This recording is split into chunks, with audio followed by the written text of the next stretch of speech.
لله وكفى وسلام على عباده الذين اصطفى أما بعد فأعوذ بالله من الشيطان الرجيم بسم الله الرحمن الرحيم حرمت عليكم الميتة والدم ولحم الخنزير وما أهل لغير الله به والمنخنقة والموقوذة والمتردية والنطيحة وما أكل السبع إلا ما ذكيتم وما ذبح على النصب وأن تستقسموا بالأزلام ذلكم فسق إلى آخر الآية صدق اللہ العظیم. معزز سامعین کرام، الحمدللہ تراویح میں 5.25 پارے مکمل ہوئے ہیں. جو آیات میں نے آپ حضرات کے سامنے تلاوت کی ہے وہ 6 پارے کے سورہ مائدہ کی آیت ہے.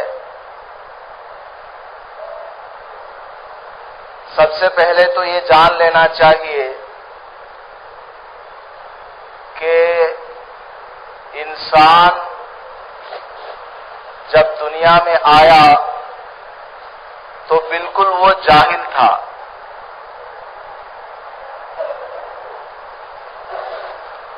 واللہ خلقکم فی بطون امہاتکم لا تعلمون شیئا. اللہ پاک ارشاد فرماتا ہے کہ اللہ نے تم کو پیدا کیا تمہاری ماؤں کی پیٹوں میں جبکہ تم کچھ بھی نہیں جانتے تھے. اللہ نے ہی انسان کو دنیا میں آنے کے بعد علم عطا فرمایا. قرآن کے ذریعے، پیغمبر علیہ الصلاۃ والسلام کے ذریعے اللہ تبارک و تعالی نے انسان کو تعلیم عطا فرمائی. دنیا میں اس کو کس طرح سے زندگی گزارنی ہے، دنیا کیا چیز ہے، آخرت کیا ہے، اس کا پیدا کرنے والا کون ہے، اس کے کیا کیا حقوق ہیں، ماں باپ کا کیا حق ہے، پڑوسیوں کا کیا حق ہے، مسلمانوں کے ساتھ اس کا رویہ تعلق کس طرح کا ہو، غیر مسلم بھائیوں کے ساتھ اس کا معاملہ کیسا ہو، کاروبار کا کیا طریقہ ہے، کھانے پینے کا کیا انداز ہونا چاہیے، کیا چیز حلال ہے، کون سی چیز حرام ہے. یہ انسان خود سے جاننا چاہے تو اتنا نہیں جان سکتا جتنا اس کو جاننا چاہیے. اللہ تعالیٰ نے قرآن کے ذریعے، پیغمبر کے ذریعے یہ ساری باتیں انسان کو سکھلائی ہیں. جو آیت کریمہ میں نے تلاوت کی ہے اس میں اللہ پاک نے چند ایسے جانوروں کا تذکرہ کیا ہے جن کا کھانا ناجائز اور حرام ہے. یہ اللہ تبارک و تعالی کا حق ہے کہ وہ جس چیز کو چاہے حلال کرے اور جس چیز کو چاہے حرام کرے، کیونکہ سب کچھ پیدا کیا ہوا اسی کا ہے. انسان کو اسی نے پیدا کیا، بیل گائے بکری کو اسی نے پیدا کیا، گھوڑے گدھے کتے کو اسی نے پیدا کیا، اونٹ کو، ہاتھی کو، شیر کو، سب اسی کا پیدا کیا ہوا ہے. اب اسی کا حق بنتا ہے کہ وہ جس طرح چاہے ویسا تصرف کرے، ویسا حکم دے. لیکن اللہ تبارک و تعالی چونکہ احکم الحاکمین ہے، تمام سے زیادہ علم رکھنے والے ہیں، سب سے زیادہ علم اللہ کے پاس ہے. وہ جانتا ہے کہ بندے کے لیے کون سی چیز مفید ہے اور کون سی چیز مضر اور نقصان دہ ہے. اس لیے اللہ تبارک و تعالی نے بہت سی چیزوں کو کھانے سے منع فرمایا.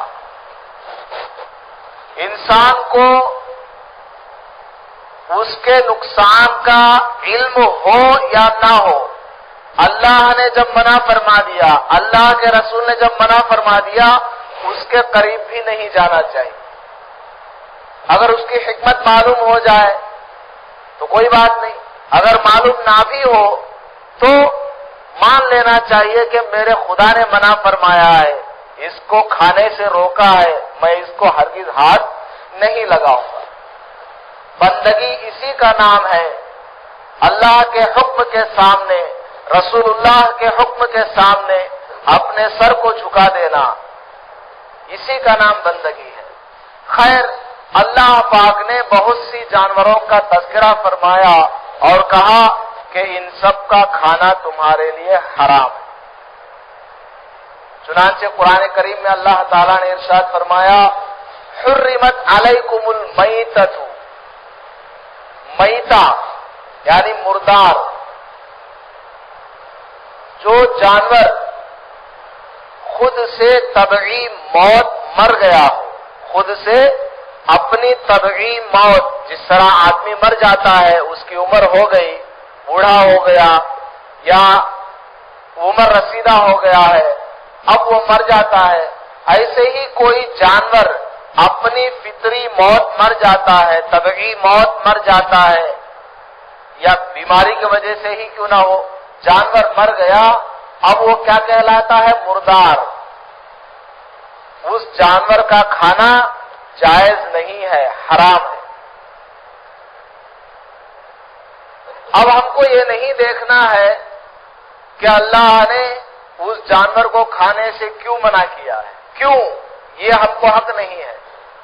اللہ پاک ارشاد فرماتا ہے، لا يسأل عما يفعل، اللہ تبارک و تعالی جو کچھ کرتا ہے اس کے بارے میں سوال کرنے کا کسی کو حق نہیں ہے۔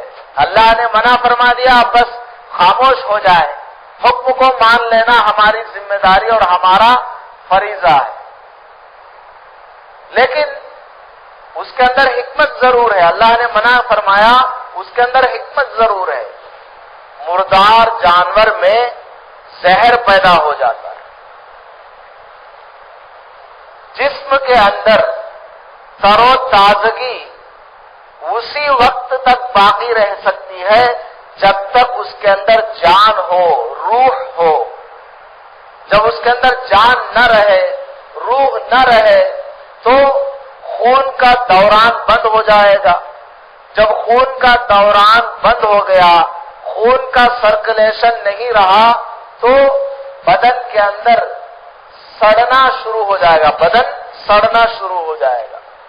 چاہے وہ جانور حلال جانور کیوں نہ ہو، جیسے بکری کھانا جائز ہے، بکرا کھانا جائز ہے، گائے کھانا جائز ہے، بھینس کھانا جائز ہے، اونٹ کھانا جائز ہے، مرغی کھانا جائز ہے، لیکن وہ ذبح کرنے سے پہلے مر گیا، وہ جانور مردار ہے، وہ میتہ ہے، اس کو اب ہم نہیں کھا سکتے، چاہے وہ بکرا 1,00,000 روپے کا کیوں نہ ہو، مردار ہے وہ، اس کو نہیں کھا سکتے۔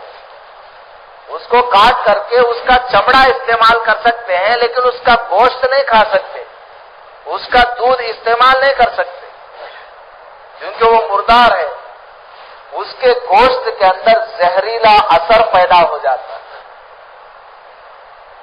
اس کا گوشت کھانے سے انسان بڑا ہی کمینہ بن جاتا ہے، اس کے اندر کمینگی آ جاتی ہے۔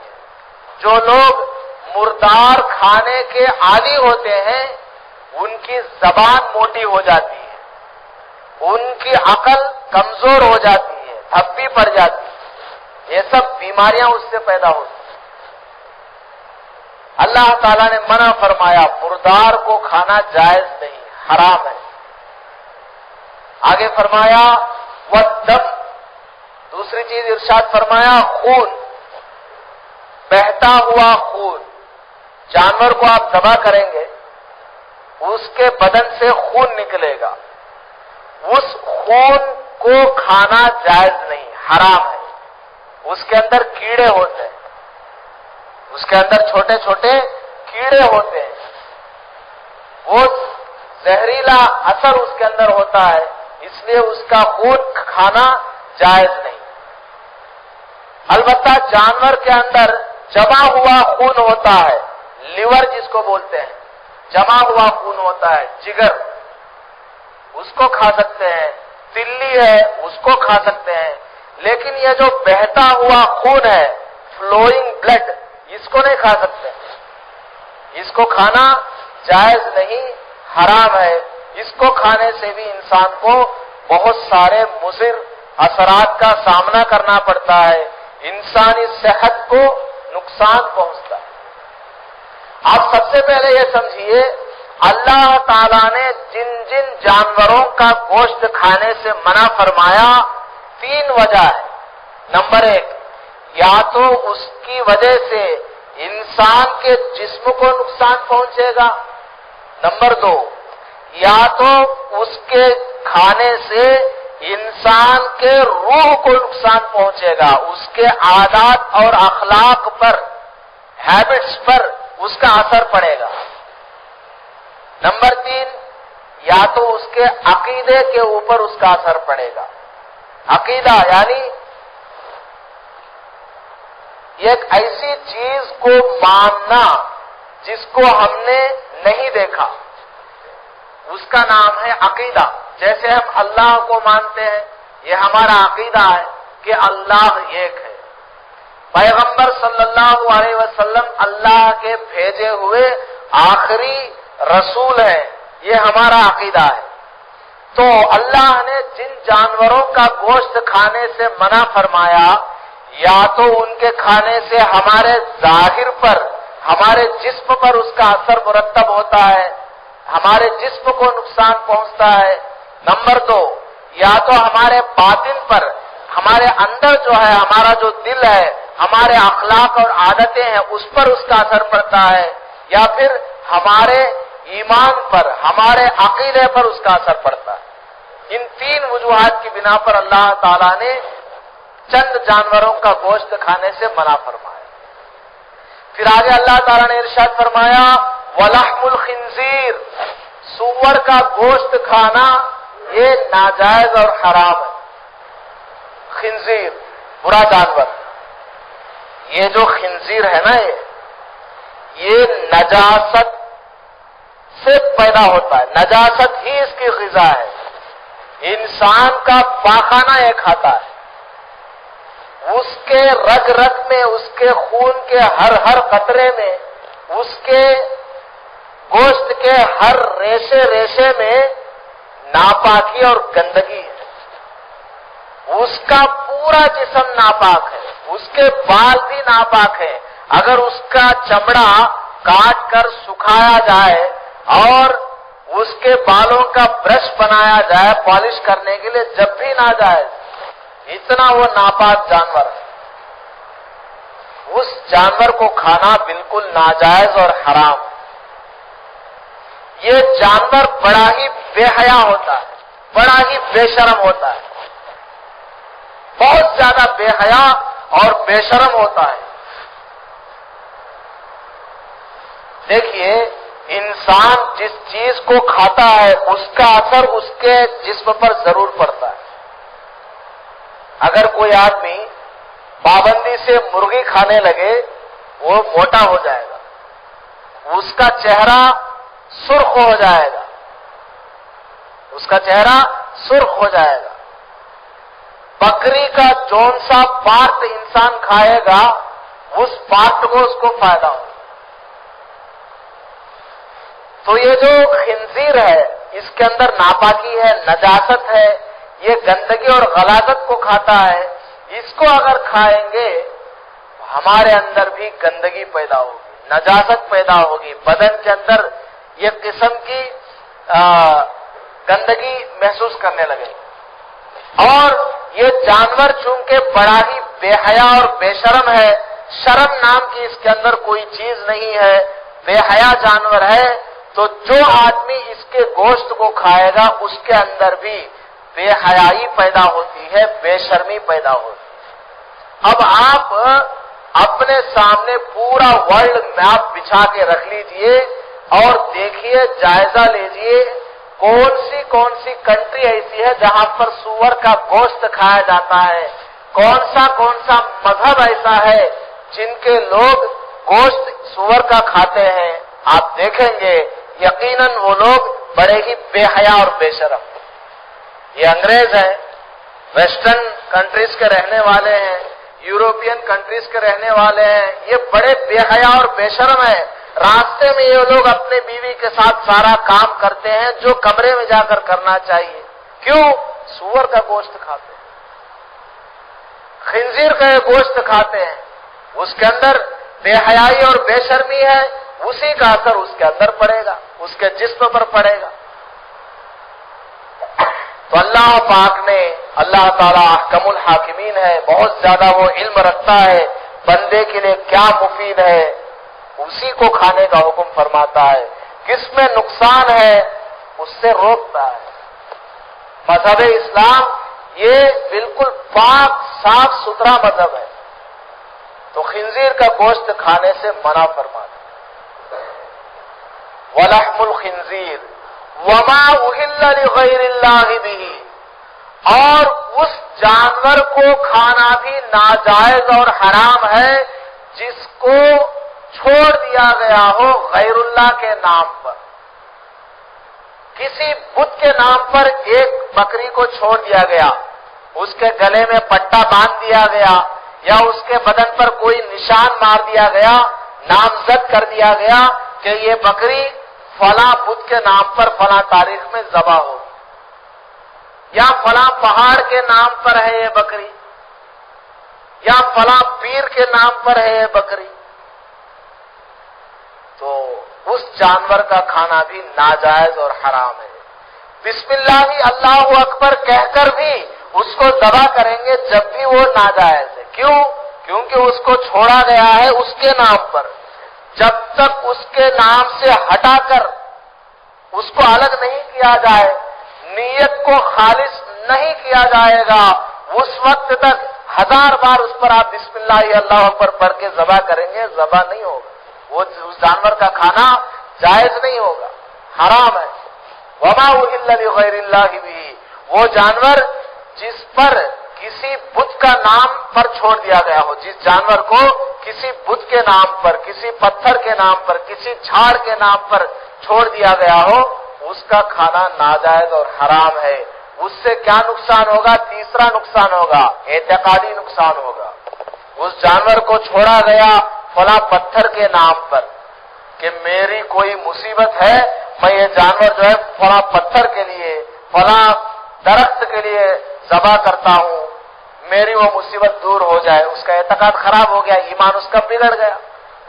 تو اللہ نے منع فرمایا وما احل لغیر اللہ۔ اسی طرح ہم سب چونکہ مل جل کے رہتے ہیں، ہمارے ساتھ دوسرے لوگ بھی ہیں، غیر مسلم بھی ہمارے ساتھ رہتے ہیں، وہ لوگ آپ کو مٹھائی لا کر دیں گے، پہاڑ کا لڈو لا کر آپ کو دیں گے۔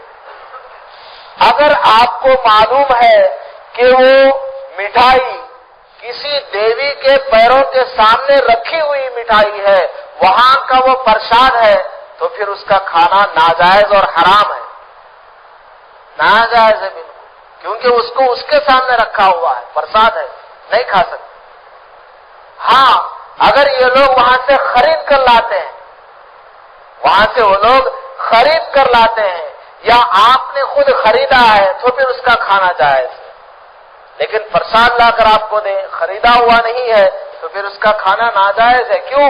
اس پر دوسرے کا نام لیا گیا، دوسرے کے سامنے اس کو رکھا گیا۔ ایسی کوئی مٹھائی آپ کے سامنے کوئی ہمارا پڑوسی، ہمارا کوئی دوست ہندو بھائی لا کر دے، اس کو لے سکتے ہیں لیکن کھانا نہیں۔ کسی فقیر کو دے دیجئے، غریب کو دے دیجئے، اس کو پھینکنا نہیں چاہیے۔ ہاں اگر آپ کو معلوم ہے کہ وہ اس کے سامنے رکھا ہوا نہیں ہے، خرید کر لایا ہوا ہے، تو کھا سکتے ہیں۔ آگے اللہ نے ارشاد فرمایا والمنخنقہ، وہ جانور جو مر گیا ہو، گلا گھٹ جانے کی وجہ سے، دم گھٹ گیا اس کا، مر گیا، تو اس کا گوشت کھانا بھی ناجائز اور حرام۔ والموقوذہ، اور ایسے ہی وہ جانور جو ٹکر مار کر لگ گیا، کسی نے اس کو ٹکر مار دیا جس کی وجہ سے وہ مر گیا، تو اس کا کھانا بھی ناجائز اور حرام ہے۔ والمتردیہ، اوپر سے جانور نیچے گر گیا، چھت کے اوپر جانور کو آپ نے باندھ کے رکھا تھا، اب رسی اس کے گلے سے نکل گئی اور رات کے اندھیرے میں نیچے گر گیا جانور، مر گیا، تو اس کا کھانا بھی ناجائز اور حرام۔ والنطیحہ، اسی طرح کسی جانور کو کسی دوسرے جانور نے سینگ سے مار دیا جس کی وجہ سے وہ مر گیا، تو اس کا کھانا بھی ناجائز اور حرام ہے۔ اور ایسے ہی کوئی ایسا جانور ہے جس کو کسی درندے نے کھا لیا، یعنی شیر نے اس کے اوپر حملہ کیا، کتے نے اس کے اوپر حملہ کیا، وہ مر گیا، اب وہ شیر اس کا پیٹ بھر گیا، چھوڑ کے چلا گیا، ابھی آدھا حصہ اس کا باقی ہے جانور کا، بکری کا، تو ناجائز ہے، کھانا جائز ہے۔ الا ما ذکیتم، لیکن اگر کوئی جانور ہے مرنے سے پہلے پہلے آپ نے اس کو ذبح کر دیا، اوپر سے بکری نیچے گر گئی، مرنے کے قریب ہے، فوراً آپ چلے گئے اور پکڑ کر ذبح کر دیا، بسم اللہ اللہ اکبر، اب کھانا جائز۔ ایک بکری نے دوسری بکری کو سینگ مارا، اب وہ مرنے کے قریب ہے، آپ نے فوراً بسم اللہ اللہ اکبر کہہ کر ذبح کر دیا، کھا لیا، جائز ہے۔ ایسے ہی کسی اسکوٹر والے نے آ کر آپ کی مرغی کے اوپر چڑھا دیا، اب وہ مرنے کے قریب ہے، ہاتھ پیر مار رہی ہے، فوراً آپ نے بسم اللہ اللہ اکبر کہہ دیا، بلیڈ سے چاقو سے، کھانا جائز ہے۔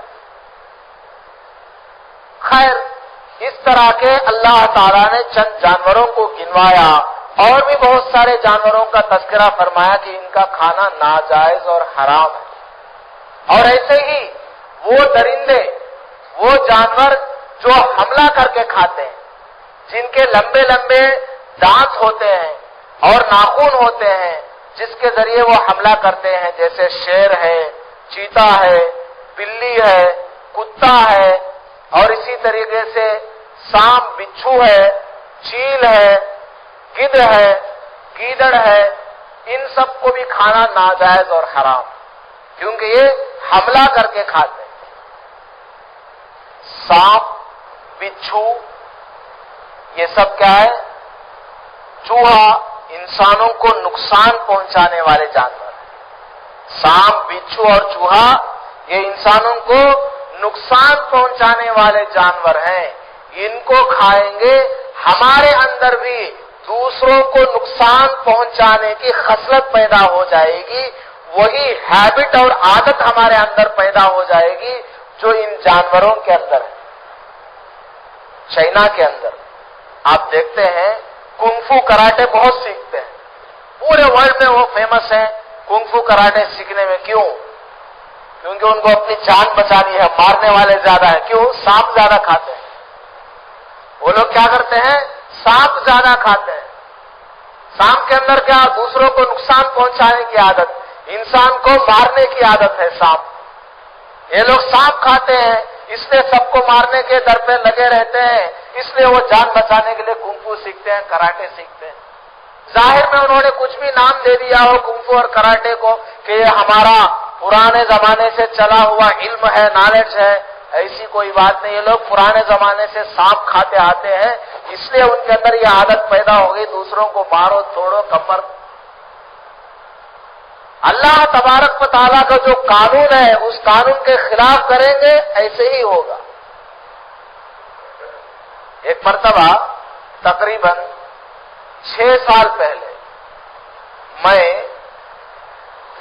دلی جا رہا تھا، صبح میں بس پکڑنی تھی، صبح کی بس بنگلور جانے کے لیے۔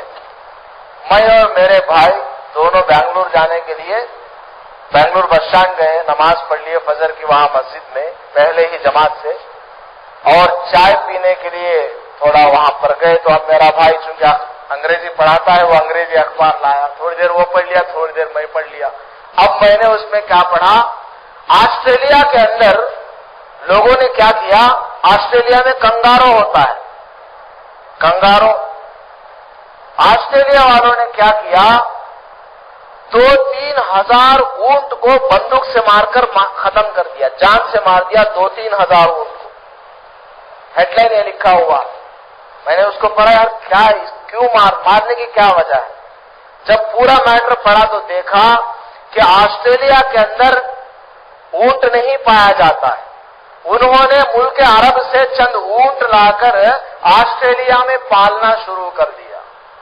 اب وہ اونٹ وہاں پر پلتے پلتے اتنے بڑے ہو گئے، ان کی تعداد اتنی ہو گئی، ان کی نسل اتنی چل پڑی کہ اونٹ اتنا چارہ کھانے لگے کہ آسٹریلیا کے جو کنگارو ہے ان کے لیے چارہ نہیں بچ رہا ہے. آسٹریلیا کی وہ نشانی ہے کنگارو، اس کے لیے کھانے کو چارہ نہیں.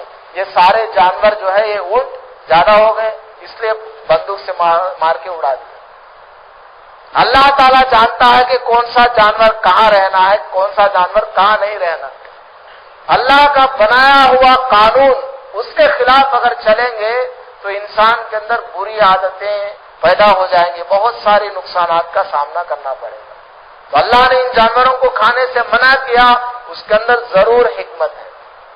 اب ایک سوال پیدا ہوگا، جب ان جانوروں کو ہم کھاتے نہیں ہیں، کھانا ہمارے لیے حرام ہے، ان جانوروں سے ہمارے لیے یہ نقصانات ہیں، یا تو ہماری عادت بگڑے گی، یا ہمارے جسم کو نقصان ہوگا، یا ہمارے ایمان کو نقصان ہے، تو پھر اللہ نے ان جانوروں کو کیوں پیدا کیا؟ ایک سوال پیدا ہوگا، ان جانوروں کو اللہ نے کیوں پیدا کیا؟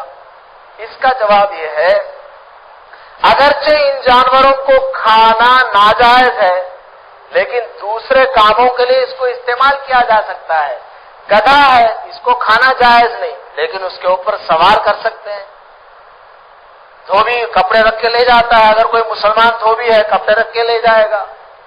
تو ان جانوروں کو دوسرے کام میں لا سکتے ہیں.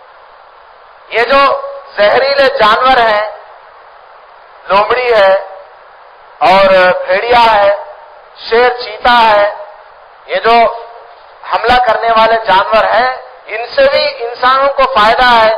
اس کی کھال اتار کر چپل بناتے ہیں یا کوئی اور چیز بنتی ہے، تیار ہوتی ہے. تو نقصان اگرچہ ہے لیکن اس سے فائدے بھی بہت ہیں. صرف کھانے ہی سے تو اللہ نے روکا، باقی تمام فائدے اس سے حاصل کیے جا سکتے ہیں. تو بہرحال اللہ تبارک و تعالیٰ نے ساری کائنات کو انسان کے لیے بنایا ہے، اور انسان کو اللہ نے اپنے لیے بنایا. ان الدنیا خلقت لکم، اے انسان ساری دنیا تمہارے فائدے کے لیے پیدا کی گئی ہے. وَإِنَّكُمْ خُلِقْتُمْ لِلْآخِرَةِ، اور تم کو ہم نے پیدا کیا ہے آخرت کے لیے. ہماری فرما برداری کر لو، ہماری اطاعت کر لو. ہم نے جس چیز کو کھانے سے روکا اس سے رک جاؤ، جس کو کھانے کا حکم دیا اس کو کھاؤ. ہر چیز میں اللہ کا حکم ماننا ہماری ذمہ داری ہے، ہمارا فریضہ. اب ایک سوال پیدا ہوتا ہے، مسلمانوں پر ایک اعتراض کرتے ہیں غیر مسلم حضرات کہ مسلمان جو ہے خوب بکری ذبح کر کے کھا جاتے ہیں، گائے ذبح کر کے کھا جاتے ہیں. اس طرح ذبح کر کے کھاتے رہیں گے تو ایک دن یہ سب ختم ہو جائیں گے، یہ لوگ اعتراض کرتے ہیں. ان کا اعتراض بالکل غلط ہے، قرآن کے خلاف ہے. اللہ تبارک و تعالیٰ نے قرآن مجید میں ارشاد فرمایا کہ قربانی کرو، بقرعید کے موقع پر قربانی کرو. اب قربانی کرنا ہے تو قربانی کرنے کے لیے جانور کا ہونا ضروری ہے کہ نہیں؟ اگر جانور نہیں ہوگا تو اللہ کا جو حکم قرآن میں ہے وہ بیکار چلا جائے گا. اور یہ قرآن قیامت تک کے لیے ہے. جب تک قرآن کے اندر وہ حکم باقی رہے گا قربانی کرنے کا، اس وقت تک جانور ختم ہی نہیں ہو سکتے. لا یکلف اللہ نفسا الا وسعها، اللہ تعالی بندے کو اتنے ہی کا حکم فرماتا ہے جتنا کہ بندہ کر سکتا ہے. اللہ تعالیٰ کبھی ایسی چیز کا حکم نہیں دیتا جس کو بندہ نہ کر سکتا. آپ دیکھتے ہیں بقرعید والے دن ہزاروں لاکھوں تعداد میں بکریاں ذبح ہو جاتی ہیں، گائے کٹ جاتی ہے، بھینس کٹ جاتے ہیں، اونٹ کو ذبح کر دیتے ہیں، لیکن پھر دیکھ لیجئے دوسرے دن مارکیٹ میں چلے جائیے بکریوں کے، پچھلے ہفتے جتنے بکریاں مارکیٹ میں تھے انگڑلو کے، اتنی بکریاں آج بھی ہے. کہاں ختم ہوتے؟ نہیں. اللہ تعالیٰ نے حکم دیا تو اللہ تعالیٰ ان جانوروں کو پیدا کرے گا، اس کے اندر برکت عطا کرے گا. آپ دیکھتے ہیں روزانہ ہندوستان میں کتنے لاکھوں کی تعداد میں بکریاں ذبح ہوتی ہیں، پھر بھی مارکیٹ میں کتنی ہی بکریاں ملتی ہیں. کتے کو کوئی کھاتا تو نہیں، ہندوستان میں بہت کم کھاتے ہیں، تو کتا بہت کم ملتا ہے یہاں پر. اللہ تعالیٰ کے ذمے ہے وما من دابۃ الا علی اللہ رزقها، اللہ تعالیٰ کے ذمے ہے تمام کو روزی پہنچانا. بکری کو کھانے کا اللہ نے حکم دیا تو قیامت تک اللہ تعالیٰ بکری کو پیدا کریں گے، گائے کو پیدا کریں گے، بھینس کو پیدا کریں گے، اونٹ کو پیدا کریں گے. لاکھوں کروڑوں آپ ذبح کرتے ہوئے چلے جائیں پھر بھی وہ پیدا ہوتے ہی رہے. گھوڑا اس کو کوئی نہیں کھاتا ہے، لیکن کتنا کم اس کا پاپولیشن ہے. خیر، اللہ تبارک و تعالیٰ نے حکم فرمایا ہے تو اس کا انتظام بھی فرماتا ہے. اب ایک اور مسئلہ بتا کر میں اپنی بات ختم کر دیتا ہوں، بہت باریک مسئلہ. یہ ذبح کرتے وقت بسم اللہ اللہ اکبر کہنا فرض ہے، ضروری ہے، کیوں؟ ایک سوال ہے کہ نہیں؟ ذبح کرتے وقت بسم اللہ اللہ اکبر کہنا فرض ہے، ضروری ہے. حالانکہ انسان جس طرح گوشت کھاتا ہے ایسے ہی موز بھی کھاتا ہے، آم کھاتا ہے، چاول کھاتا ہے، دیگر اناج کھاتا ہے، گیہوں کھاتا ہے، روٹی کھاتا ہے. اس میں بسم اللہ اللہ اکبر کہنا فرض نہیں. زیادہ سے زیادہ بسم اللہ کہہ کر کھانا مستحب ہے یا سنت ہے؟ بسم اللہ پڑھ کر کھائے گا تو ثواب ملے گا، نہیں تو کوئی حرج نہیں. لیکن بکری ذبح کرنی ہے، بسم اللہ اللہ اکبر کہنا فرض ہے. گائے ذبح کرنی ہے، اونٹ ذبح کرنا ہے آپ اس کو کھانا چاہتے ہیں تو بسم اللہ اللہ اکبر کہنا فرض ہے، ضروری ہے. بھولے سے اگر چھوٹ گیا، یاد ہے اس کو کاٹتے وقت بسم اللہ بولنا یاد ہے، لیکن زبان سے بول نہیں پایا، یاد نہیں رہا، کٹ گیا تو کوئی حرج نہیں، اس کو کھا سکتے ہیں. لیکن جان بوجھ کر اگر اس نے اللہ کا نام نہیں لیا، بسم اللہ اللہ اکبر نہیں پڑھا، ویسے ہی ذبح کر دیا تو اب اس کا کھانا ناجائز اور حرام ہے. تو خیر، ہم بہت ساری چیزیں کھاتے ہیں، ان کو کھانے میں بسم اللہ پڑھنا فرض نہیں، جانور کو کھاتے وقت بسم اللہ اللہ اکبر کہنا کیوں فرض ہے؟ جواب، جانور بھی جانور ہے، جانور بھی جانور ہے، اس کے اندر بھی جان ہے. ایک جانور، ہم بھی تو جانور ہیں، عربی میں ہم سب کو حیوان بولتے ہیں، ان کو بھی حیوان بولتے ہیں. ہمارے اندر بھی جان ہے، ان کے اندر بھی جان ہے. ایک جاندار دوسرے جاندار کا جان نکالنا چاہے تو یہ جائز نہیں ہے. بھائی تم کو کیا حق حاصل ہے کہ تم دوسرے جانور کا گلا کاٹو؟ کوئی حق نہیں ہے.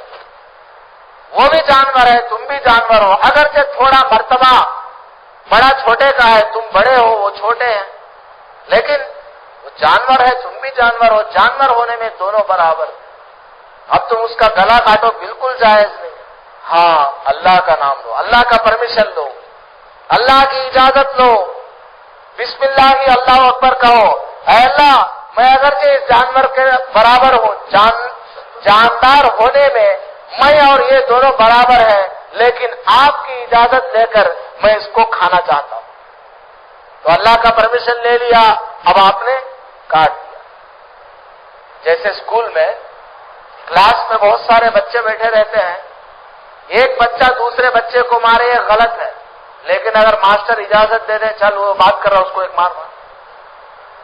ایک کو لیڈر مقرر کر دے، سب برابر ہے کلاس اسٹوڈنٹس ہونے میں، لیکن ایک کو کلاس لیڈر بنا دے، سار بنا دے، جائز ہے وہ مار سکتا ہے، پرمیشن حاصل ہے نا.